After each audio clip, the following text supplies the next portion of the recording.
सारी परिस्थितियों को जानते हुए उन्होंने कभी दुर्योधन का साथ नहीं छोड़ा। वह जानते थे कि इस युद्ध में कौरवों को मात मिलने वाली है। इसके बावजूद उन्होंने दुर्योधन के विश्वास को नहीं तोड़ा और वीर गति को प्राप्त हुए। भगवान श्री कृष्ण कहते हैं कि अगर आपका दोस्त दोस्ती को खत्म करने के लिए कलह करने लगे तो उसे फौरन त्याग देना चाहिए, अन्यथा उसकी बातों से आपको काफी ज्यादा दुख पहुंच सकता है। कोशिश करें कि अपने दोस्त से किसी भी बात पर लड़ाई झगड़ा ना करें, बल्कि उसे समझाने और समझने का प्रयास करें। शास्त्रों पुराणों में बताया गया है कि मनुष्य धरती पर रहकर जो भी अच्छे या बुरे कर्म करते हैं, उन सभी कर्मों का लेखा जोखा मृत्यु के बाद होता है और उसके अनुसार सजा और पुनर्जन्म मिलता है।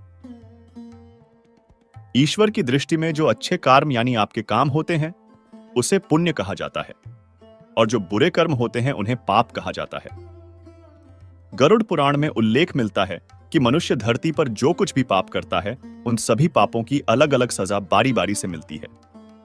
यम के न्याय में किसी भी पाप की सजा से बचा नहीं जा सकता है। परस्त्री पुरुष संबंध रखने वाले को लोहे के गर्म सलाखों को आलिंगन करवाया जाता है। जो पुरुष अपने गोत्र की स्त्री से संबंध बनाता है उसे नरक की यातना भोगना पड़ता है।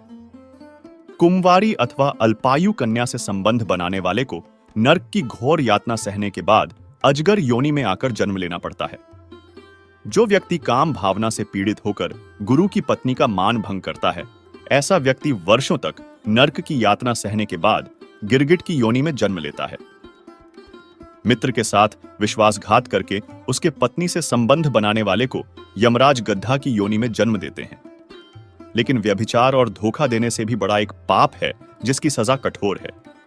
महाभारत के समय एक व्यक्ति ने ऐसा पाप किया था, लेकिन आजकल बहुत से लोग ऐसे पाप करने लगे हैं।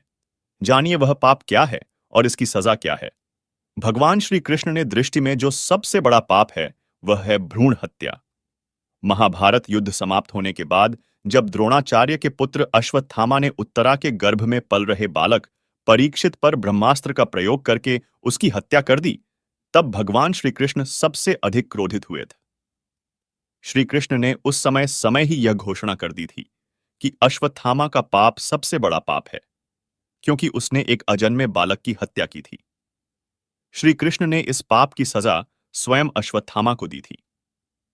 श्री कृष्ण ने अश्वत्थामा के सिर पर लगा चिंतामणि रत्न छीन लिया और शाप दिया कि तुमने जन्म तो देखा है, लेकिन मृत्यु को नहीं देख पाओगे, यानी जब तक सृष्टि रहेगी तुम धरती पर जीवित रहोगे और कष्ट प्राप्त करोगे।